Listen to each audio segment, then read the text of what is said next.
Hello, everybody. Welcome along. My name is Benjamin Bloom. This is the Benjamin Bloom Football Show, and we are back live streaming tonight. Do let yourself be known if you are watching live right now.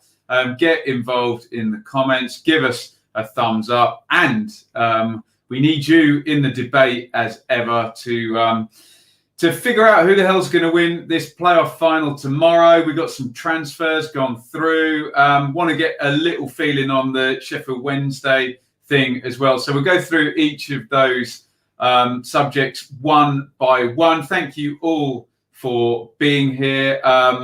As ever, please hit the thumbs up button and you can contribute via Super Chat, subscribing on Patreon. But please hit the thumbs up and get involved in the comments. Now I've done that, I can remove those banners and we can talk about the playoff final, because this wonderful season of ours only has one game remaining now.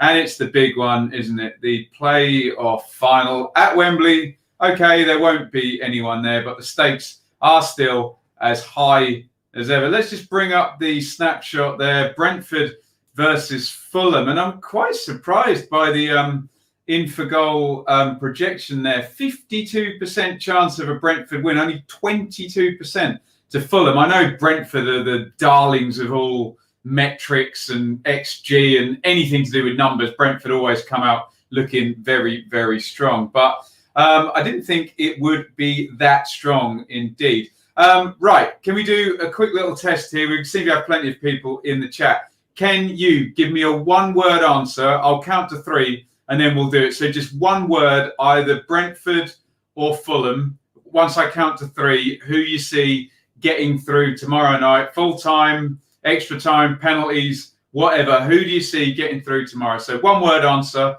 Brentford or Fulham. 1, 2, 3, go. We'll see what you guys think in the comments. Brentford or Fulham.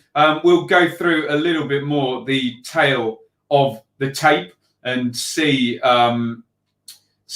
what that says. The betting equally strong for Brentford as well. I didn't really bring up any of the other bets because none of the others are relevant, are they?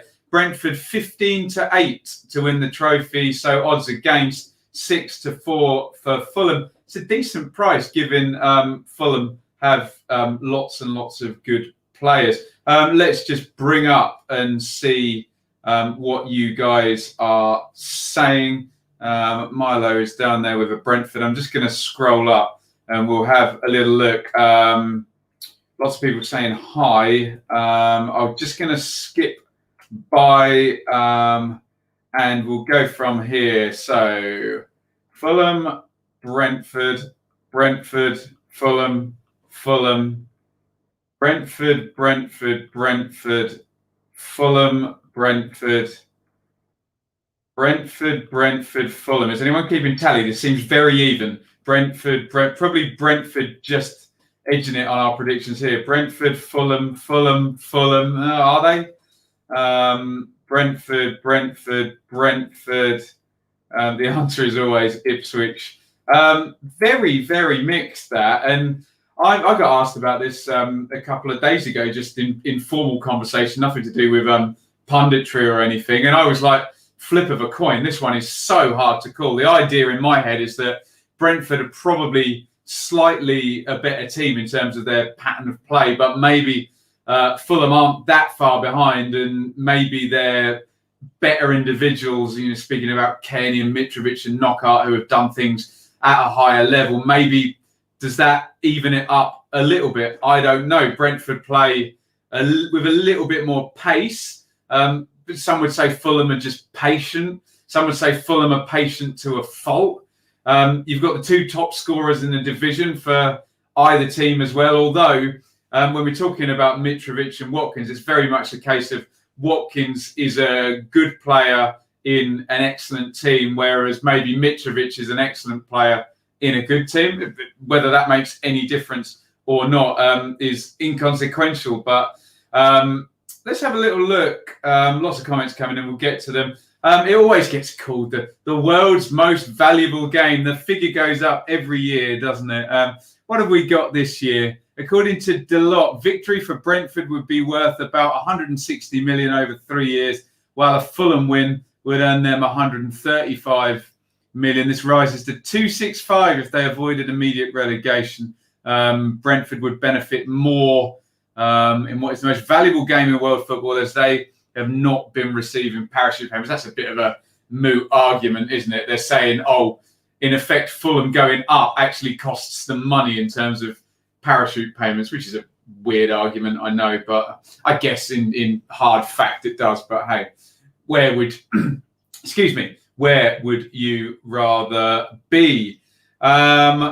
Moving on, let's have a little look at what we expect team-wise. It's all fairly predictable when it comes to Brentford, isn't it? The only issue I see is, you see there 17 Marcondes. Will that be Marcondes or will that be De Silva? Arguments for both. I think Brentford fans would be happy with either, but I'm pretty certain that 10 of that team, as in Martin, Dalsgaard, Janssen, Pinnock, Henry, Norgard sitting. Jensen was excellent in the semi-final second leg. Benrahma, Watkins and Brahma will all definitely start. So I think we're at about 10 out of 11. And, I think it might be Marcondes, actually. But I wouldn't be surprised if it was De Silva. I think we know what system they're going to play. We know what pattern of play they're going to play. They are very much down the line, aren't they, Brentford? We know what they're going to do. There are their bench options from the last game as well. As I said, I can only see De Silva being a starter, but still looking nice and strong, and they've built themselves into a good position. And for those league table absolutists, of which I know we have some, and that's fine, I'm not saying they're wrong, you do have third and fourth place in the playoffs. Look, I'm a bit bullshit about when people call the playoffs a lottery. Look, obviously it doesn't have the security of a league. I just have issues with the word lottery. It's not a lottery. It's definitely not a random 3 games that you're pulling numbers out of a hat on like a lottery. But it is a cup competition rather than a league. But we've got third and fourth place, and given the way, especially that Swansea came in at the very last minute, and even Cardiff after lockdown, I do think we have the 2 best teams in respect of the 4 that are in the playoffs in this final. We'll come to your comments in just a second on this one. Fulham handed Championship playoff final boost as Mitrovic is available to face Brentford. That was the big question, wasn't it, in terms of Fulham? Alexander Mitrovic is fit for Fulham's playoff final. Head coach Scott Parker saying he's a fully fit squad to choose from with full strength. Everyone is fit for tomorrow night. Now it's down to me to work out the best dynamics to win a football match. On Mitrovic, he's fit. We'll make our decision on that. It's a headache, but you want to be a manager with a fully fit squad to have that luxury. What was the end of the quote? To have that luxury to pick from. So it's been a little bit back and forth with the Fulham selection.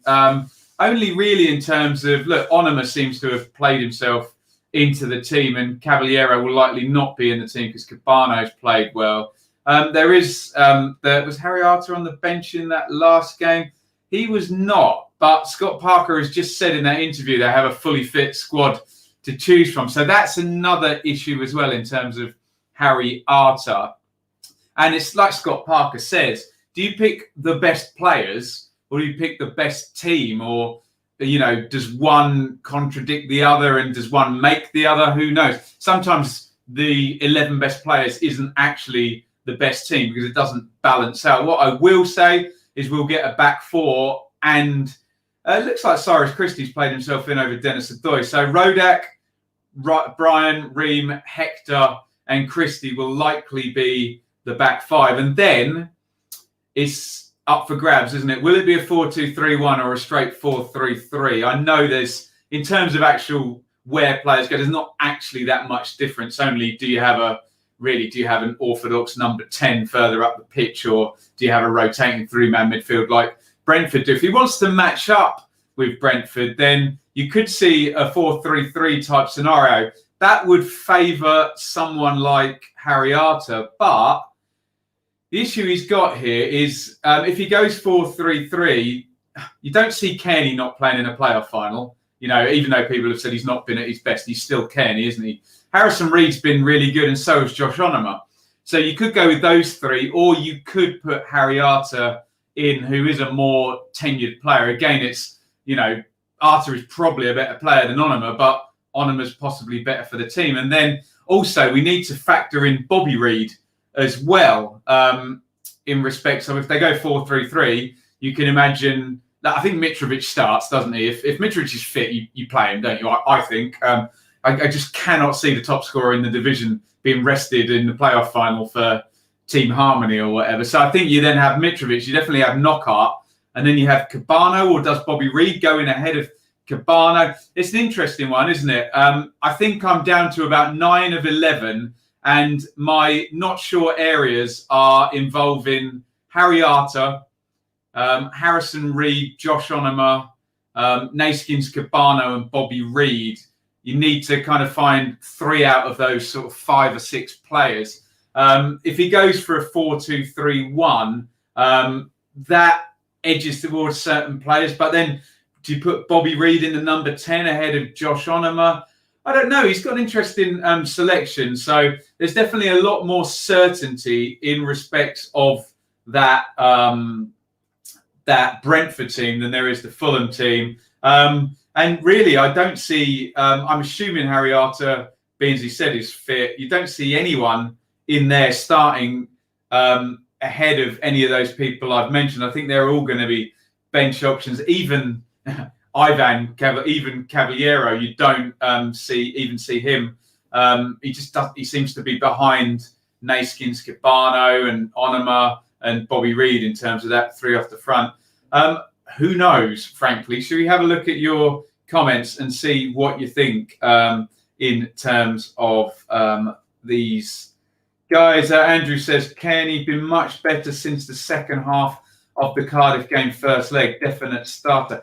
I just think in the big games, you play your best players. And I know I've said 5 minutes previously, does the best players. I'm not saying you just play all of your best players, but when sort of Tom Kearney and Alexander Mitrovic would clearly be your... I think when you're selecting your system, I think you do it around those players. And sadly, some people will have to miss out to accommodate those guys, really. Let's have a look here. I've been annoyed all season. We've relied on individual quality to take us through some games this season. But tomorrow, I'm all for some individual brilliance. There we go. Mitrovic's 100th game for the Cottagers. Interesting. Alistair says, Fulham need Mitrovic to win, I think. Brentford successfully broke that little dry spell and think their momentum is back. That sounds a fairly watertight theory, doesn't it? Callum says, got a feeling Fulham will win because a few of their players have playoff final experience. Let's count them up. Certainly Ream, Tom Kearney, and I've got the comment in the way there. Mitrovic was obviously there as well. I think Cabano probably played. Do you know, I was at that game against Villa, and I can't remember who played. Too long ago, hey? Too much water under the bridge. Mitro hat-trick on the cards. Wow, playoff final hat-trick. Clive Mendonca? Scott Sinclair did it as well. There you go. Probably the only 2 people to do that. Both teams finished on 81 points. There you go. That backs up what we're saying. The 3rd and 4th best teams in the league. Yeah, sorry, who's Martin? It always puts up David Raya Martin, doesn't it? Marcondes is a class player, says Russ. He certainly had a very good end of the season. I think the selection for Thomas Frank is...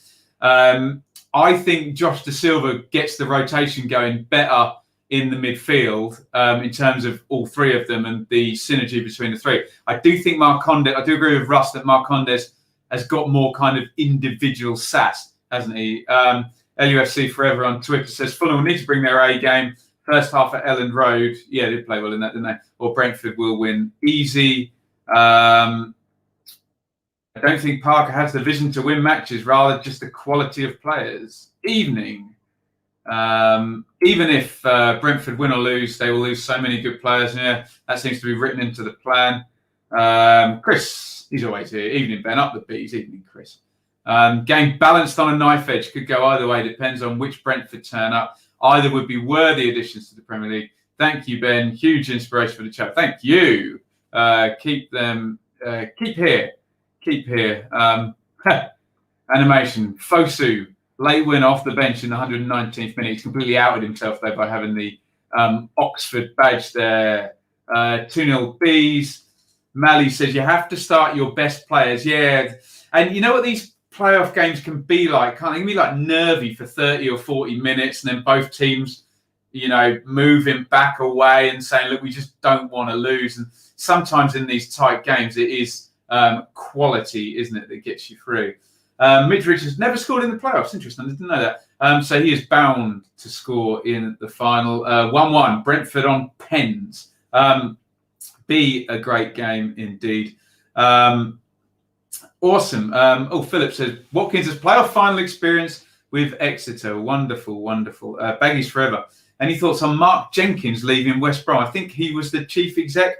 I'll bow to your superior knowledge on that. I'm not too genned up on that.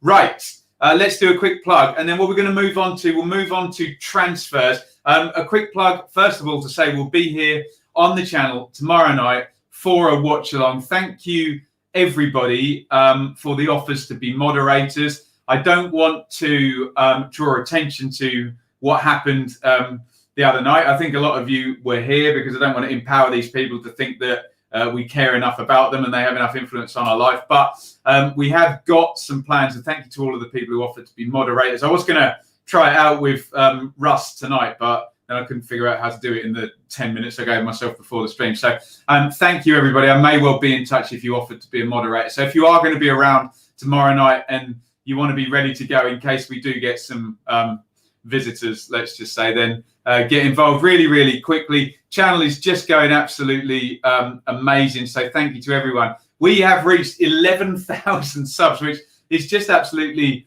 incredible. To give you some idea of the numbers, the most we'd ever grown in a month is 500 subs, which I thought was amazing. I thought, if you do that every year, you'll grow your channel by 6,000 subs, and great, maybe. But just since the Leeds promotion and all the things that have gone on, we seem to have gone up about 1,500 in the last month or so. So wonderful, wonderful stuff. Thank you for all your support.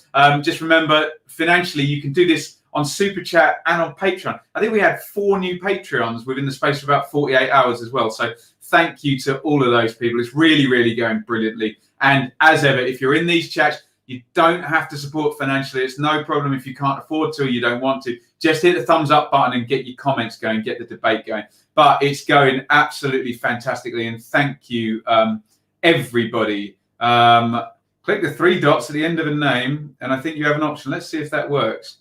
No, all it says is put user in timeout and block user. I'll read up on it on the moderators, but have a drink, my Lord Ben. Thanks for the great content. I've got a who is that? It's a cup of tea today. Do you know what we had? I know you think I do this every night, but we had a few too many adult beverages last night, put it that way. So I'm off the sauce tonight, but we'll get back on it tomorrow. Right, let's have a look at some transfers, guys. A few interesting ones gone through so far. Let's go bit by bit. Have a look up the top there. And let's just do those first 1, 2, 3, 4 clubs. Wigan, Millwall, QPR, Norwich. As you'd imagine at Wigan, plenty going to be going out with the administration. We're out to Brighton. That was already done before the actual end of the season just goes through. Now, Lang and Guali out on loan, but Gerhardt and Gelhardt, Kiefer Moore, Anthony Robinson, no doubt all linked. So give me your thoughts on Wigan and the situation there. Millwall, that looks like they mean business, actually. Ryan Wood's already done. Troy Parrott from Spurs as well, and Aidan O'Brien out. That looks like a good player who was already there, a potentially good loanee, and maybe retooling and stepping up from Aidan O'Brien, who without wanting to be mean, may be more suited to League One, and we'll see how he does up there at Sunderland. QPR, George Thomas, so already winger in there. We're assuming that some of those guys, Eze and Bright Samuel, might be going out as well. So give me your thoughts on that.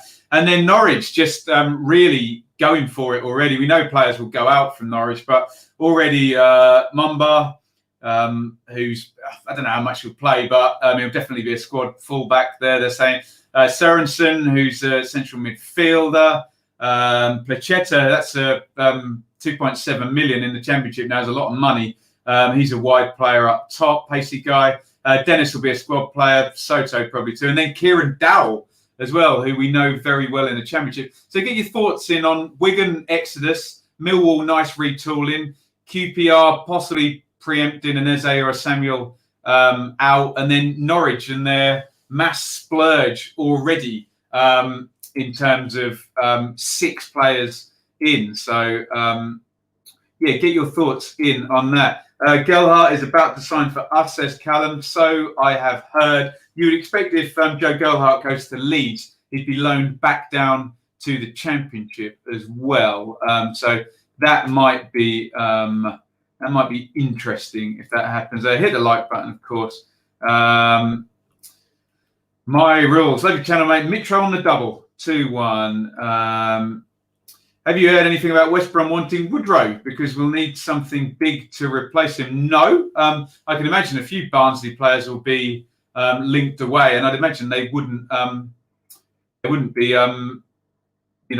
averse to selling, being as they've done it before and it's worked very well indeed. Any more comments on Russ says thinks it's 700 grand for Sørensen. Remember, taking away emotions, these are Championship players, can't put Prem prices on them. Yes, I agree, Lee. What I will say is often it depends more who the buying club is than actually what the player's doing. For example, if let's try and think of an apt player. Let's think of Robinson from Wigan.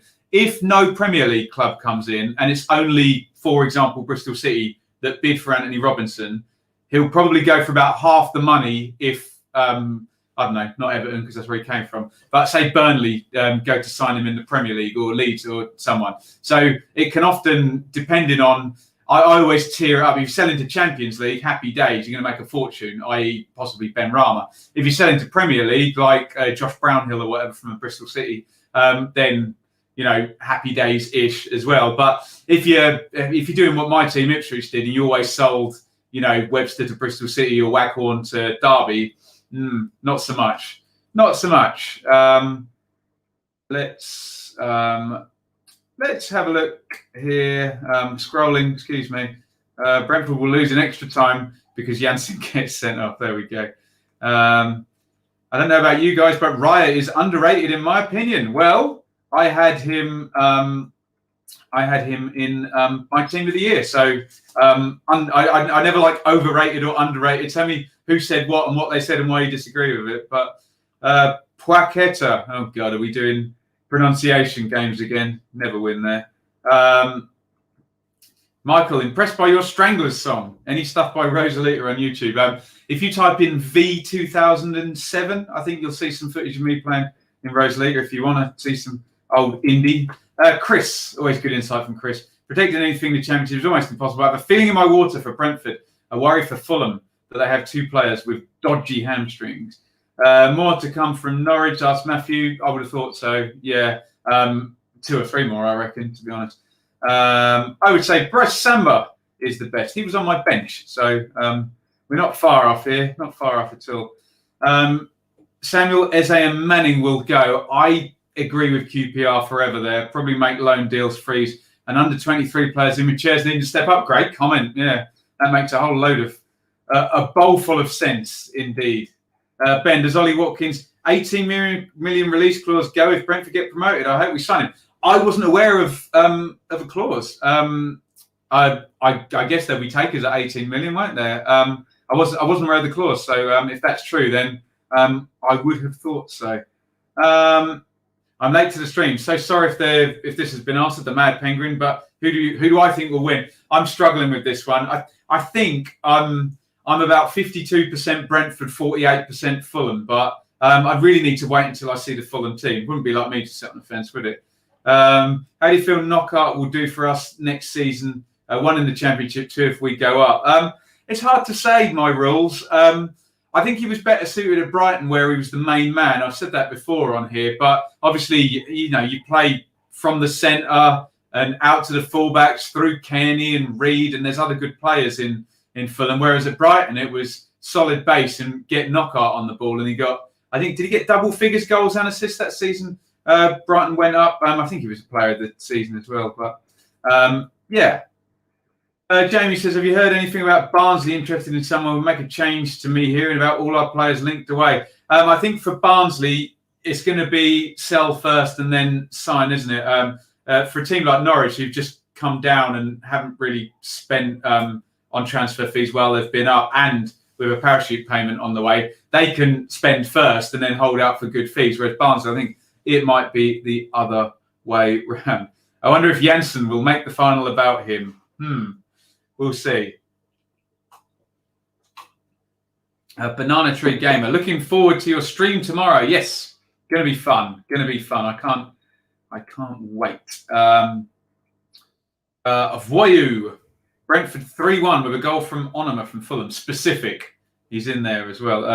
Raya is a fantastic keeper. Impressed me for Blackburn. Was a great sign for Brentford. He made one save for Blackburn against Ipswich that was out of this world, and he was on my radar for them. Bees win 4-1, says Michael. Tory Parrott, is he Conservative? Is he Troy Parrott for Golden Boot next season? Look, I don't want to jump in on the hype for Troy Parrott. I've never seen him play. I asked Joe from the Blue Monday podcast, who's very, very clued up on all the age groups from his Football Manager stuff. He seemed to think it was a good move. Look, the golden loanee next season is going to be Rhian Brewster. He's the one everyone's going to want. But people seem very high on Troy Parrott. So,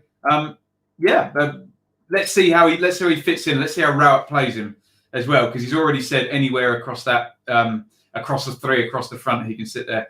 Watkins for 18 million is a bargain. And then Chris says, there is no clause, new contract at the start of the season. Yeah, I'd have to read up on it. I bow to Chris's knowledge, actually, as a Brentford fan. Yeah, Foyu says he's got no release clause. So maybe this is a rumour. Find the splinters, says Paula. Wouldn't be like me to sit on the fence with it. There we go. Right, should we have a look? A QPR fan like me talking sense. It does happen. No, great comment, actually. I agreed with all of it. But mind you, me agreeing with a comment doesn't necessarily endorse it as being right. I've been wrong many times. Let's just have a look further down. As you can see, Fulham, we had to put Knockout in there because that deal was shored up, but paperwork only goes through there. Josh Laurent at Reading. How do we see Reading panning out? Do we think Swift is going to go out there? Sheffield Wednesday. Sadly, I haven't edited that properly. Look, there's Herbert Buckhorn going out Huddersfield in there, but Sheffield Wednesday, Stoke with Adam Federici going. I'm interested in your thoughts on Chris Martin, because I think he's definitely worth another Championship club. So get your comments in on that Knockout fee for 10 million. Chris Martin particularly, and Reading as well, and how you see the recruitment going there. Be interested in what you guys think about that. I have tweezers. Can you pull the greys out of my beard then, Paula? Brentford are the team in form and have an A and B plan, but Fulham have been there and done it. Saying that, I have no idea what is going to happen tomorrow. And Adrian says, I feel Fulham have got the experience to get through the final. I feel like Brentford, but I think they are vulnerable. Plus, I want Leeds to sign Brentford's front three. Yes, there we go.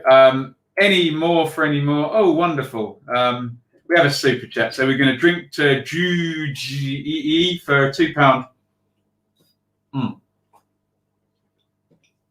Cheers to that. Fulham have this. Come on, you whites. And £2 super chat. Thank you very much, Juge. Chris Martin back to Luton. Yeah, I like the narrative of that. Maybe But we'll see. You just think with Luton, Chris Martin is a back to goal, bring other players in specialist. I suppose Luton do play in number 10, don't they? Collins and Cornick, very much in as the first choice there, wasn't he? And Chris Martin was on loan to Fulham a few years back. Chris Martin's a good player. I think he's a bit of a dubious character, or was in his younger days, but we can't hold that against people, weren't we all? And I mean, look at his record this past season. He's been playing first choice forward and scoring goals for a team in the top half of the Championship. I think he's going to be sought after. EFL are fat frauds, says Matthew. We'll come on to Sheffield Wednesday news in a minute there. Any news for the Swans? Hopefully we get Brewster again. I think you might be in a big line for Brewster is all I would say. Sean, I think kickoff is 7:45 tomorrow, so we'll be live here at about 7:30. Today, the Brighton chairman said they're about to have a big loss, then said they were overloaded at centre-back. Leeds fans are so eager to get this Ben White deal done, aren't they? Seems to make sense for all parties now, but they're just going to hold out for a massive wedge of Leeds TV money, aren't they? Russ says, Chris Martin is a fantastic striker, natural goal scorer, easily fit into most teams.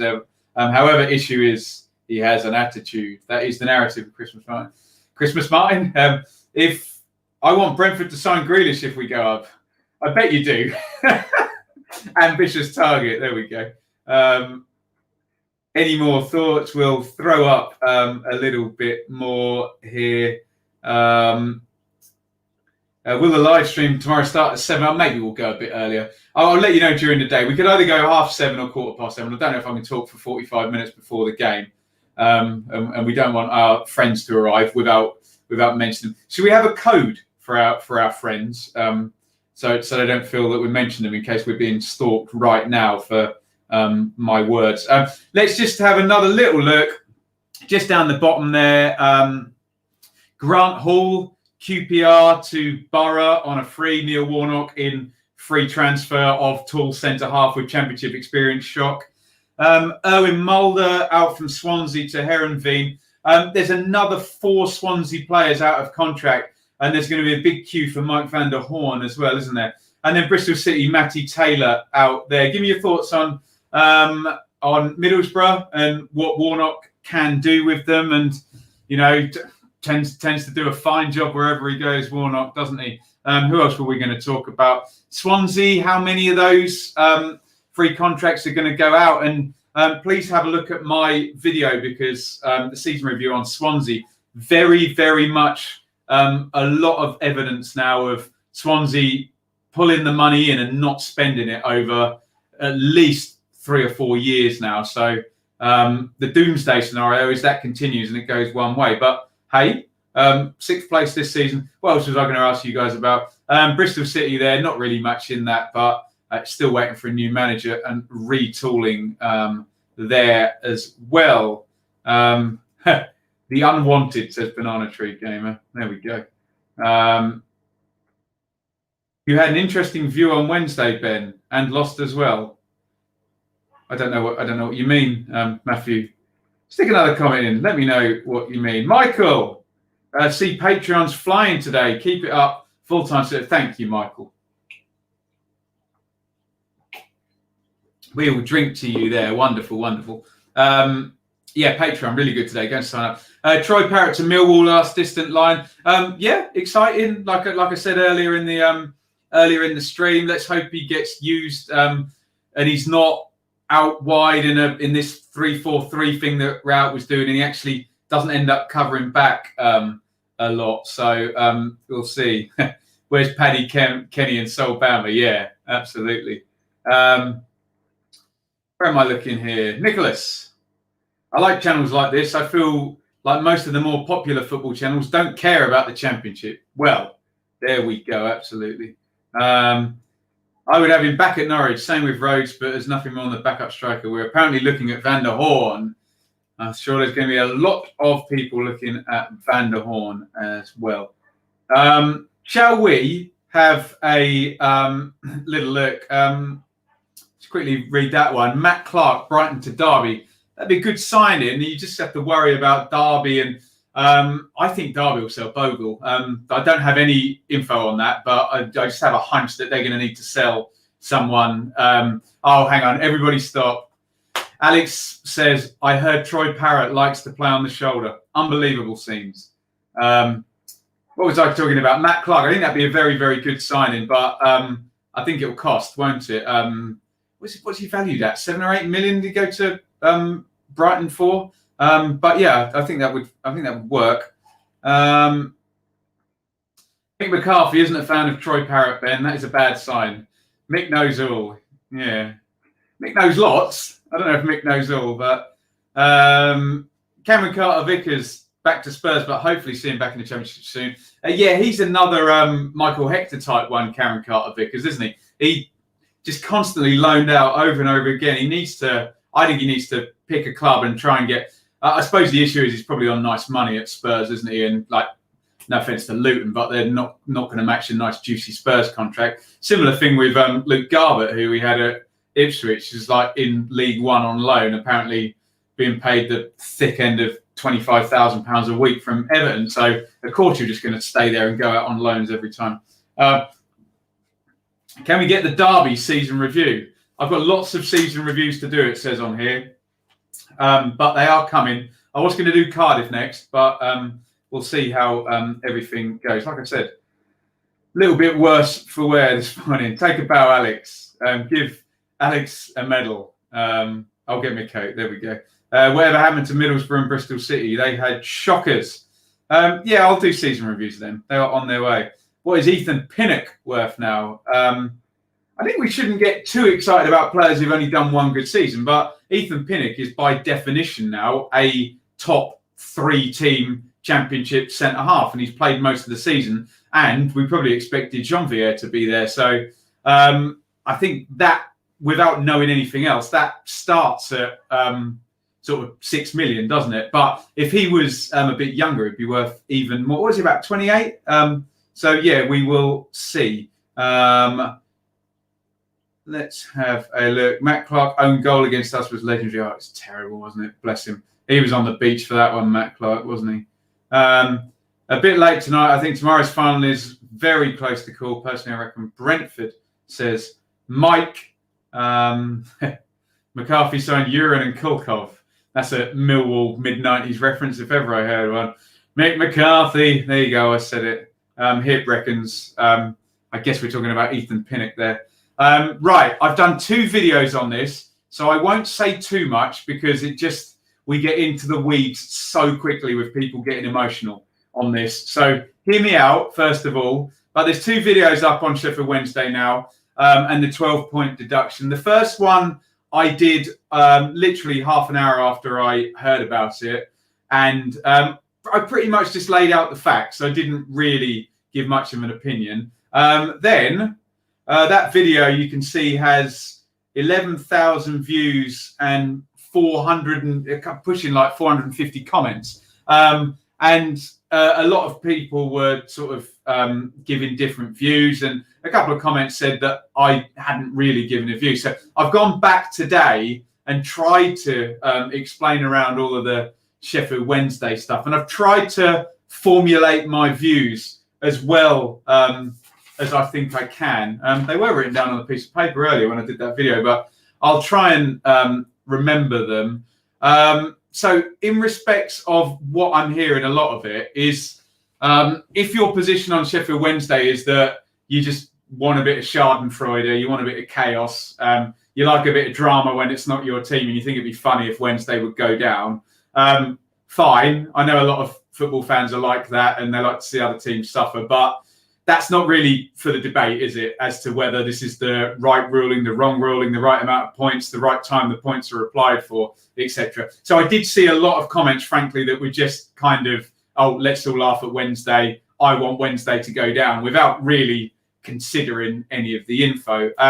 A lot of people were comparing the situation to Wigan, which is understandable and not irrelevant, but it's an apples and oranges comparison, I think, because Wigan was an administration and Sheffield Wednesday is an FFP infraction.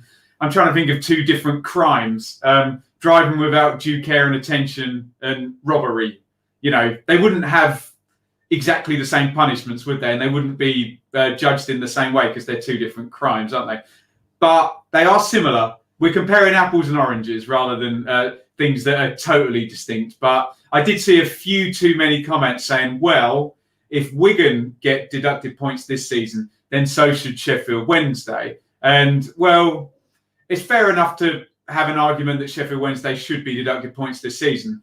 That's fine. I can accept that argument, however you come to that argument. But the argument that they should do, because Wigan also did, I don't really get that as an argument because they're two different infractions. So I found that quite a lot as well.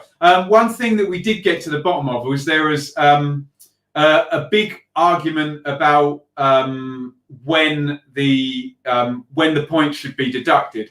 Now, this is like the Rico Henry argument for the red card that we went back and forth on the channel with, whereby I don't have a problem whichever way you fall on the line here, because it's actually subjective. It's a matter of opinion as to what you think is the right punishment, because there's nothing kind of definitive written into law. So I concluded on Rico Henry, I don't really have a problem with people thinking that is excessive force or endangering an opponent and a red card. I can see that. That's fine. I also don't have a problem, frankly, with people saying it's not. I can see that argument either. And in this instance with Sheffield Wednesday, I can see arguments for it happening this season. And I can see arguments for it happening next season. So, again, what I think we always end up trying to do here on this channel, which I'm really proud of, is to try and frame the debate. So whereas on other channels, hopefully our level of debate is a bit higher. And I just want us to have the right debate, that's all, rather than just people getting crazy and yelling at each other. I don't mind where you fall down on I've heard compelling arguments to say, look, it was in 2017-18, it's an old infraction, they should be punished as soon as possible. Bosh, away you go. I'm okay with that as an argument. That's fine. I'm also okay with the argument that by the EFL's definition, and I looked it up today, the EFL defines the EFL season finishing when a club plays its last competitive game.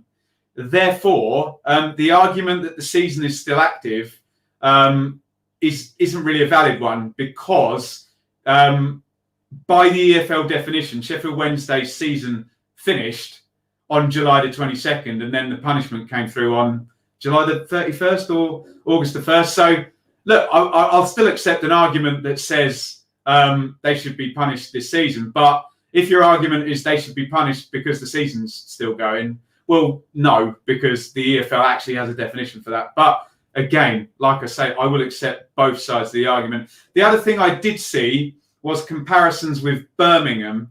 And it's not actually that inconsistent with Birmingham. It was, let me get my numbers right. Birmingham had to wait 7 months and 8 days, and Sheffield Wednesday had to wait 8 months and 17 days. And Sheffield Wednesday, you've got to factor in COVID as well. That essentially they had to wait 8 months in a season that lasted 3 months longer than any other season has. Not 3 months, 3 months longer than any other season has ever lasted. So, look, as you can see, this is an incredibly complex one with not a lot of black and white information. And as I say, what I'm most proud of here on our channel is that we frame the debate and have the right debate. So as long as we have all the information here and we're not just making up our own information, then I'm actually pretty cool. If someone says they should be punished this season and they've got a reason why, yeah, I can buy that. If someone says next season, yeah, I can buy that as well. If someone says to me, oh, this infraction was ages and ages ago, it should be done immediately, I can buy that. What I would say as well is it's not Sheffield Wednesday's fault that the EFL takes 8 months. It's not Birmingham City's fault that the EFL takes 7 months. it's not Sheffield Wednesday's fault that there was a worldwide pandemic, but I know that argument gets countered with it also wasn't Tranmere's fault and they got relegated from League One on points per game. So very, very complex one. I also believe Wednesday got off the charge of acting in bad faith. So I have an issue with the word cheating. Sometimes an infraction can be a mistake rather than outright cheating as well. They can have broken the rules without cheating, as a lot of people have said. It could have been a mistake. It could have been a deliberate mistake. I don't know. I don't want to libel anyone. Allegedly, it could have been. Who knows? So, yeah. Shall we have a look at your comments on that? Definitely a interesting one. Let's have a look and see what your comments are saying. What have we got here? The EFL shouldn't take 8 months. Our charges were from the 17-18 season, apparently, so it isn't even 8 months. Why weren't we charged with this last season? Yeah, that's a fair comment, Matt. My 8 months is from the moment, the number I'm giving is from the moment they were charged to the moment they were found guilty. But I totally accept Matt's point as well. And that is a very fair elephant in the room with this. That this happened years ago and then they signed it off. So, yeah, I accept that. I accept that wholeheartedly, yeah.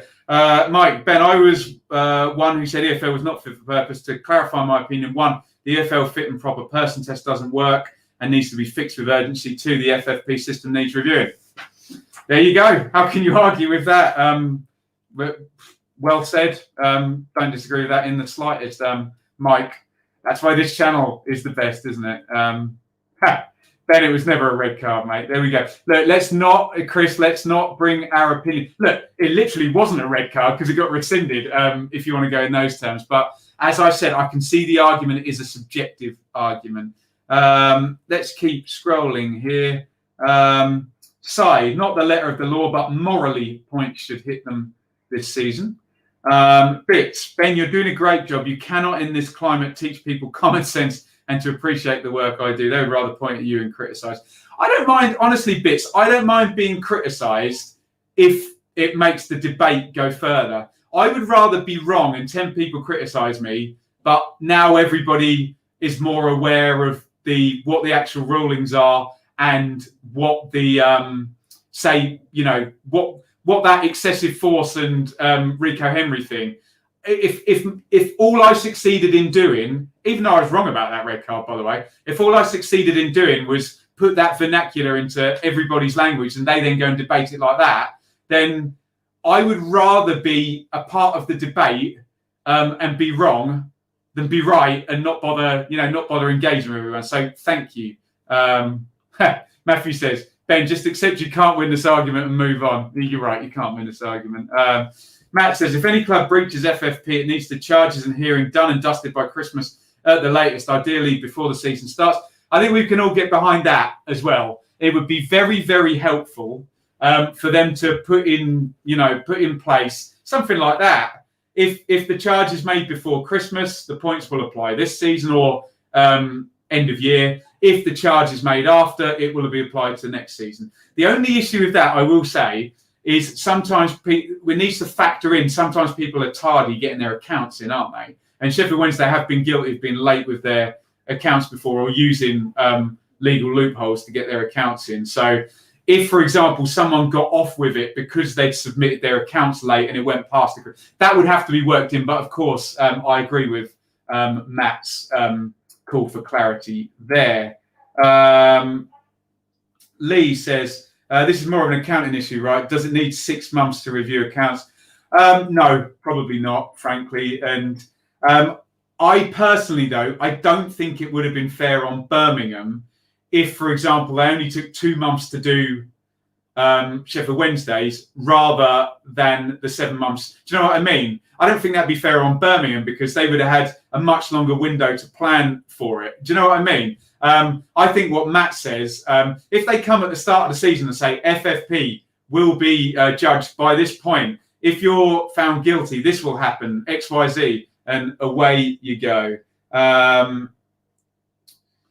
DB6 with a picture of Alex Jones in there. What are the objective facts in regards to when a punishment should be given? There are none, DB6. It's just we hand it over to the disciplinary commission. They rule on it as and when they please. And I think that's what's really the crux of this matter, isn't it? That there are no objective facts. Yeah, nail on head, really. Be interested if Charlton appeal. I think Charlton have got more pressing issues to spend their money on there. Let's keep going on here. Sean says, I understand Wednesday decision. What I still don't get is the Wigan owners' timing. Yeah, I agree with that. Wigan owners doing that at that point was crazy, wasn't it? So Daryl says, I think Sheffield Wednesday should have been deducted at least 30 points and relegation to League Two. Having said that, I'm a Blade, so I'm a little biased. So look, if you explain your theory, then we can all understand. There we go, Daryl. Chris, that is an absurdly high super chat. Yeah, there's a round of applause going around for Chris there. Biggest super chat ever on the channel. And can we all just give Chris a thank you there for that one? Chris, in COVID time, that's absolutely wonderful. And I think if you've all read the channel, you'll all know that Chris actually is one of the most consistent and intelligent debaters on there. So he probably adds just as much as I do in terms of the debate. So Chris, you're an absolute gentleman. Thank you so much for that super chat.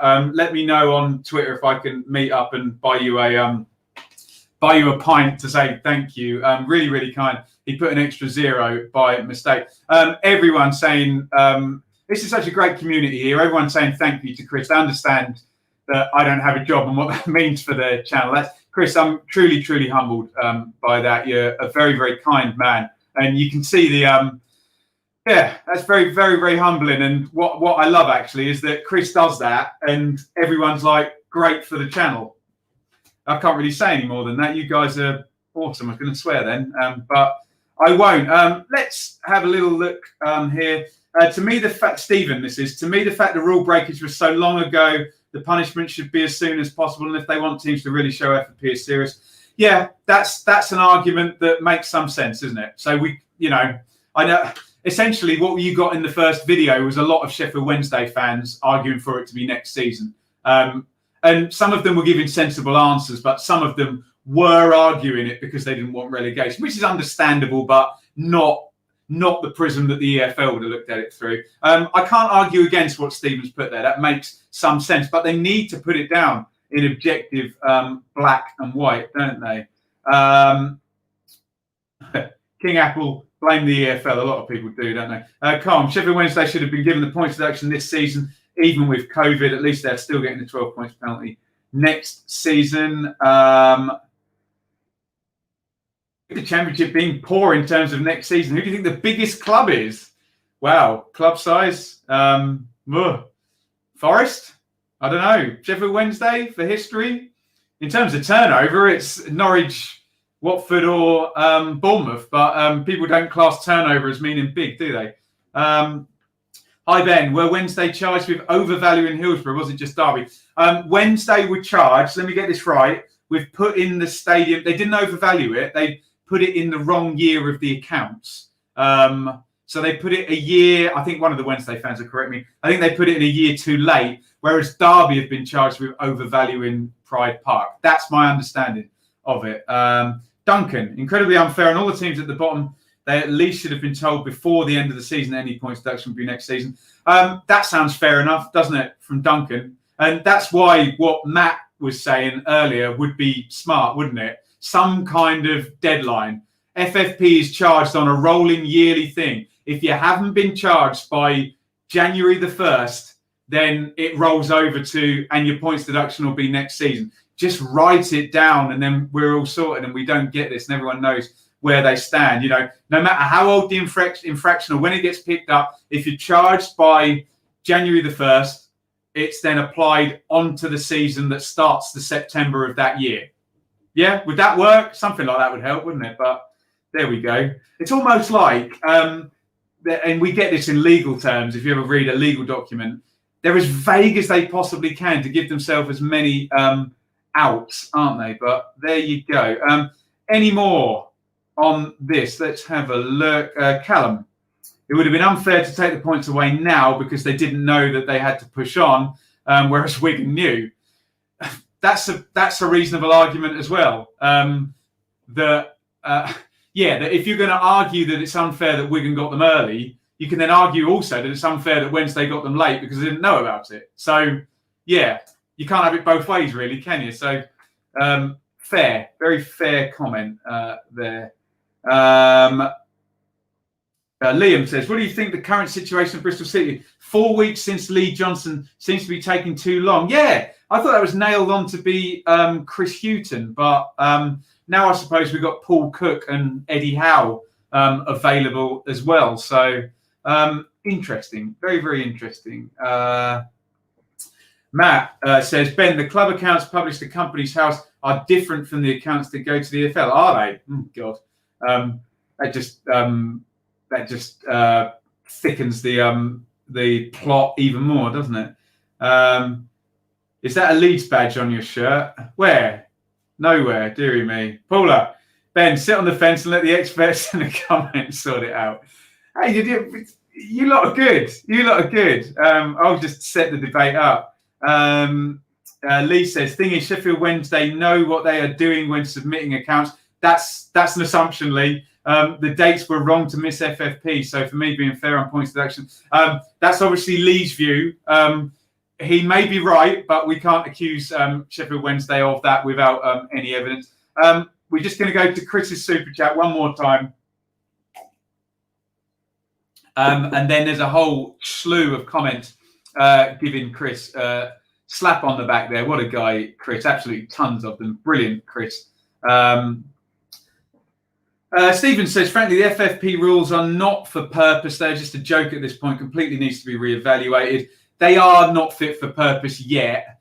I have some sympathy because it's such a complicated thing to police, isn't it? And I would, let me say this advisedly, I'd rather they were trying to do something about it, getting it wrong and working towards getting it right than doing nothing about it. Yeah, I feel the same about VAR. They're not quite getting it right yet, but I would rather not have Frank Lampard hitting a shot against Germany a mile over the line and not getting the goal as an England fan.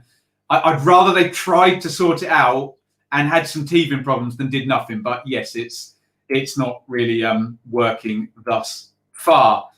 Someone says I should get a Chris Dowling tattoo.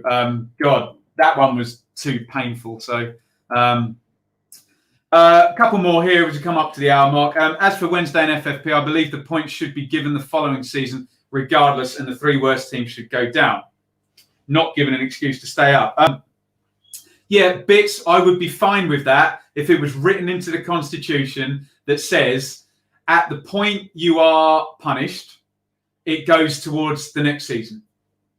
Unless, here we go with a caveat, unless clever financial people would figure out a way of fudging that year to give themselves an advantage, knowing that the punishment would come next year.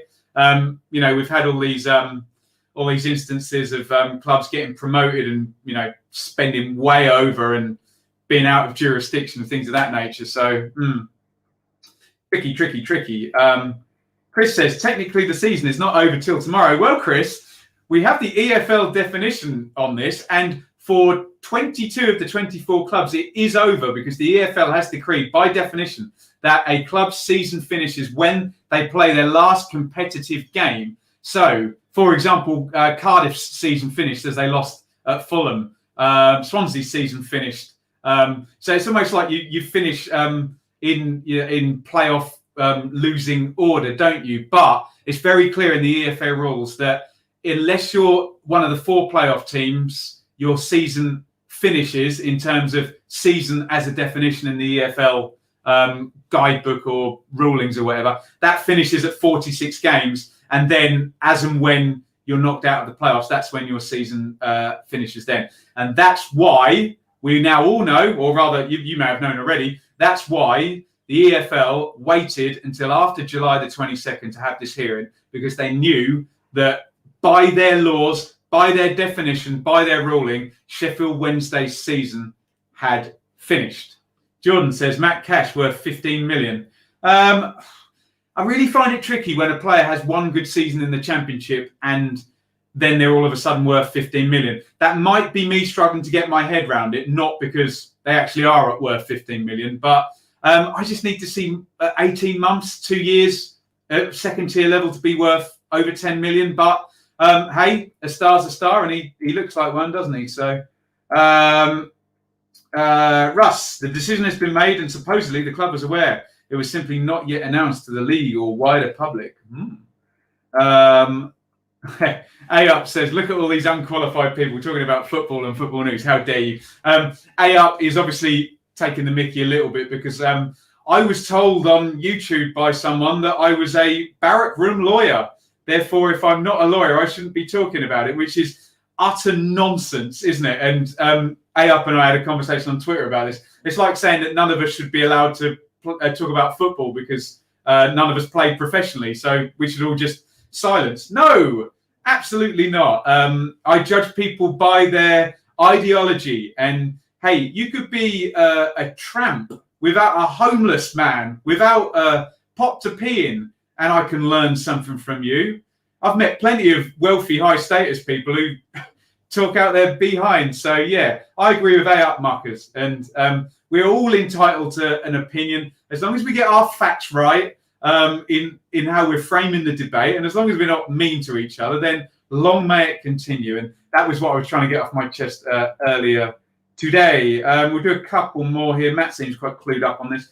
Wednesday still had to submit to council the EFL. They didn't get around not doing this by extending their account period. Yeah, I know, Matt. What I was talking about was your suggestion about the January the 1st, whether that would then mean that if there were people who went late with submitting the accounts. So normally a football financial year is like to the end of June, isn't it, when contracts expire? So then accounts tend to be revealed and submitted, don't they, around that time. Go and listen to Kieran Maguire on this. He knows way much more than me. But I was just saying that it wouldn't be right if people got away with jurisdiction of a particular year because they were late with their accounts. I'd like to see something written in that says January the 1st, but if accounts are late, we can retroactively backdate that by the amount of days they're late or something like that. Was all I was saying. Does a known point deduction make a team harder to beat? What a great question. I'd love to do a video. It'd be the nerdiest thing possible on all the teams that had points deductions and what happened to them. Because I was doing the Eddie Howe stuff the other day for Bournemouth, and they had -17 and survived. And Luton had a horrible one. Was it 25 or 30 or something crazy like that? So insanity, hey? Insanity. Right. By that logic, we can't talk about the government because we aren't. Yeah, exactly. We aren't, but we can go around with this one, can't we? Ben, the barrack room lawyer. I had a good laugh about that. Can you believe that though? Trying to silence somebody on the basis that they can't talk about something legal because they're not a lawyer, and the sheer irony that you're doing that on a YouTube video, where someone has opened and extended an open forum and allowed you to have free speech on comments they've said, and in that comment you use your free speech to say that they can't then comment.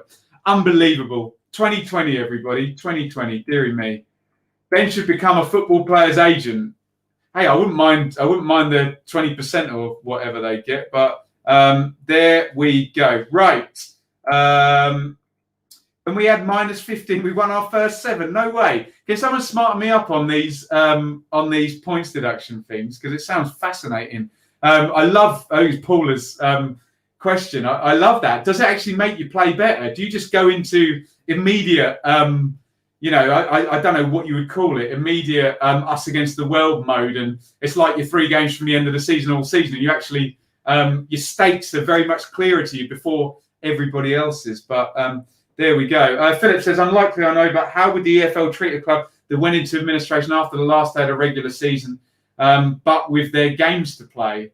Oh, God, that's a very, very bespoke situation. after the last day of regular season, but with their games to play. Well, remember the EFL is very clear on that your season ends when you've played your last game. So if they went into admin and they still had games to play, their season would still be active, and it would be applied exactly the same way Wigan's did, where if they were naturally out of the bottom three, they would take the punishment, -12, and if they were in the bottom three, it would roll on to next season, would be my take on that. Right. Yeah, you're in desperation mode from the start of the season. Do I remember the Chris Moyles -0 points song? No, I don't. I'll have to check up on that one indeed. Right. I want to say thank you to everybody. We've done an hour. A big thank you again to Chris. And also, it was really nice when Chris did that super chat that everyone saw that it was going to benefit the channel. And it was kind of nice moment, that nice community feel here. So brilliant stuff, Chris. As ever with your super chats, they are sitting in a Google AdSense account. I'm going to take the government grant, which I can take from August the 17th, which will pay me 70% of my declared wage for the last financial year, 2018-19, because we haven't declared 2019-20 yet. Probably do that on December the 30th, one day before the... one day before the... No, when's the deadline? You have to pay it by January the 31st. Probably should get that done now, shouldn't I? But look, anyway, the money's going to sit there. I'll take the grant. We're going to go as long as we can. But as it was just said in the comments, that 10,000 there is now 11,000. Ridiculous growth. I love it. Thank you, everybody. So super chat, Patreon's gone really good the past few days. We're like 33 or 34 Patreons now, which is fabulous. And then I'll be in a position where I'll be able to start to, do more perks and things just for the Patreons. At the moment, it's all about time. It's about me having enough money to not take other work, to be able to sit and research 10 season review videos, which I've already done, and keep the, and then try and pull in the fans of those teams, etc. And, all the stuff that's going on. So thank you, everybody. If you're still in the chat, there's 221 people here. Hit the thumbs up button. That would help me. Your comments have been fabulous. Again, I would like to suggest that this really is the best place for championship debate here. So I think it's absolutely fabulous. And what I would say is I come at this from a position of I don't know everything, and I also come at it from a position of I'm not afraid of the fact that I don't know everything. And I think it's great that we've got that going here. And that you guys can educate me about your club. I can put it back into the ether, and hopefully everyone gets a little bit smarter. So there we go. Best place for championship debate. Brilliant stuff, Matt. Watch him in Corfu, you lucky bugger, Dave.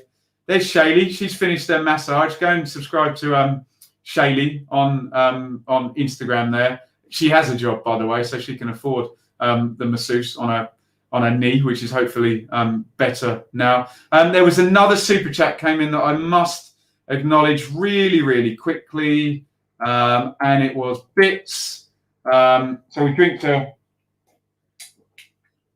Bits, wonderful. Not been working since December. Oh, man, but I can buy you a drink. I wish I had Chris's bank account, then it would be more. Landlady says hi. Hi to Bits. Hi to Bits' landlady. Wonderful stuff. Right. Thank you, everybody. Benjamin Bloom channel equals best channel on YouTube. Let's get it to 100 likes. Thank you, Russ. And please, everybody, tomorrow night, playoff final, the world's most expensive game, the £5 billion most expensive game in the universe. It's going to be good, though, isn't it? Brentford versus Fulham tomorrow. That was what the idea of this entire video was about. So thank you, everybody, for watching. Should be doing the Cardiff review tomorrow. Go and check out the Sheffield Wednesday videos and add some sensible, clever stuff into the debate there, like only you guys can, and quiet down all the shouting and screaming that's going on over there. Obviously, we want non-subscribers, but they don't quite know the decorum that you lot behave with at the moment. So, right, I must go. Thank you, everybody, for watching. Over and out, and I will see you all tomorrow. We'll just do a quick one just for diversity's sake.